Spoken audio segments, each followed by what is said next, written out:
Hello beautiful people, welcome to my channel.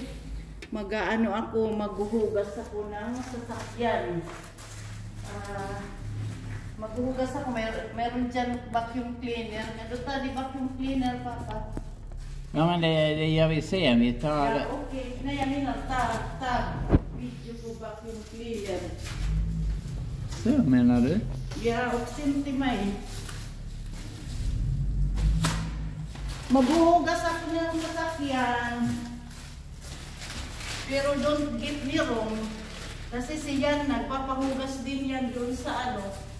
Baka akalain nyo na ginagawa kong katulong dito. Hindi. Paminsan-minsan nag-aano ako. I told him that only sometimes I wash your car because you also go to the washing bit. Here is the washing for cars. Sa ano ba sa anuhan ng sasakyan, pagkasan lang ng sasakyan, nag-aano din yan siya, saka nagbabayad siya, kadalasan. Pero paminsan-minsan, nag-aano ako, naghuhugas ako ng sasakyan namin. Kasi dito sa Sweden, here in Sweden, they have that every year. Det är särskilt viktigt på glaset. Yeah. Yung importante sa kanila na chichikapin yung sasakyan. Hindi yan sa kagaya sa Pilipinas na vad är dina pappa, du ska gå imorgon? Ja, det är ju... alltså man ska besiktiga den. Ja, besiktiga ang pagtawag nila dito. Nakalimutan ko lang kung ano sa English yun. Körsäker, alltså säkerhet och sådant. Yeah, for the safety of the people. Ja. Kaya may law sila dito sa Sweden na kailangan yung ibisiktiga, yung ipa-check up yung sasakyan mo na walang walang sira. Law yun dito sa Sweden. Pagkatapos dahil sa busy, hindi na siya nakapunta ng yung karwas ba? May mga karwas dito siya at saka nagpapalinis din. Kaya ako na lang magkakarwas kasi early in the morning, what time? It is 7 o'clock in the morning. Ja, visst. Jag är den 7 o'clock, na ngayon? Na dito? Pasado na alas 9 kung pasado na alas 9 dito.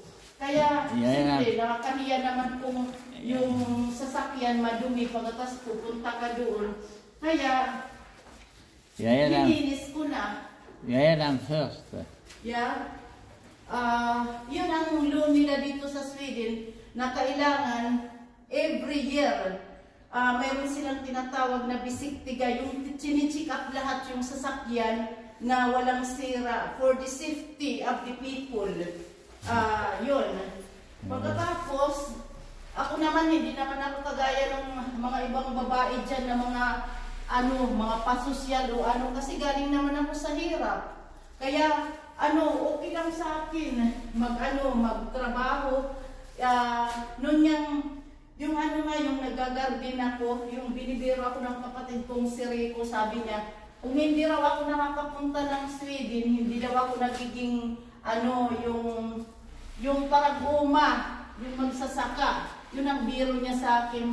Kasi tinatawag niya akong si Princess Diana. Pagkatapos si Rowena, si Mami Junisya. Sabi niya, ay naku si Princess Diana, kung hindi nagpupunta ng Sweden, hindi nagpaparag-uma. Kasi nga nagagarden ako. Kasi ako, hindi naman ako yung kagaya ng iba na yung maarte ba? Yung lahat ginagawa ko ganun. Kaya siyan, yung may mga ups and down din kami niyan, Du får titta här, jag tycker. Ja, jag tittar. Nej, men det är ingen som rör sig tycker jag. Du får kolla här. Har du gjort det? Nej, jag har inte Tante. Jag har inte rört något. Ge mig. Ja, den rör sig. Nej, jag ser inte. Jo, där. Du får se att... Aha, ja, okej. Kaya siya kahit ganito ako katupakin, anong talaga siya kasi may mga oras din kami na may mga yung siyempre yung buhay ganun naman, may mga ups and down. Pero dito may mga Pilipina dito na dahil yung asawa nila mga pobre, yung iniiwanan. Kaya siya kahit ganito ako katupakin kasi minsan sis din Eric nagtanong, Papa, hindi ka ba nakakapagod kay Mama kasi yung tupaking si Mama, sabi niya yung ugali niya ganun. Sabi naman, ang sagot niyan na yung sa kanya, approve daw yan sa kanya yung ugali ko kasi most of the time daw, ako daw ay mabait, sabi niya sa akin. Kasi ako nakikita niyo lang ako dyan sa Facebook, bili-bili ng ano-ano, ganun-ganun. Pero hindi niyo talaga alam yung tunay ko yan na ugali. Hindi niyo alam ang tunay kong ugali. Dito may mga kakilala kaming Pilipina na yung mga asawa nila na mga pobre, tapos iniiwan nila kahit may mga anak sila. Siyan, may mga ups and downs kami, never ako Kaya siyan, talaga yan siya sa akin. Dahil ako kahit bili ako ng bili, yung hindi ko iiwan kahit pa maging sabihin na natin pinakamahirap sa buong mundo na tao. Hindi ako ganun na tao. Ay nako. Kaya nalaman nyo na kung bakit ako naglilinis ngayon. Sabi ko nga sa inyo, paminsan-minsan naglilinis ako, pero most of the time, dinalagay ko niyan sa karwas, o kaya doon may lugar doon na yung linilinisan. Pero yung naglilinis yung mga handicap, I told them there is a place there where the handicaps, they clean the Samhal, ha? Di ko Samhal? Yeah. Samhal ang pangalan. Yung mga sila, yung mga, huwag naman tayo magsabi ng okay, hindi normal. Siguro may mga, sabihin natin, ADHD, may autism, may mga ganun. Naglilinis sila doon. Yun ang kadalasan na nilalagay doon niyan, yung sasakyan namin. Kaya yun.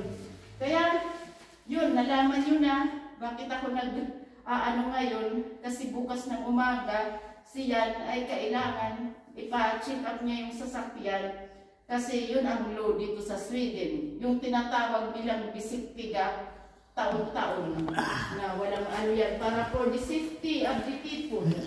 O sige guys, thank you for watching. Bye-bye. Papalo ka na stinga. Hur gör jag nu? Bara stinga. Ja, Bara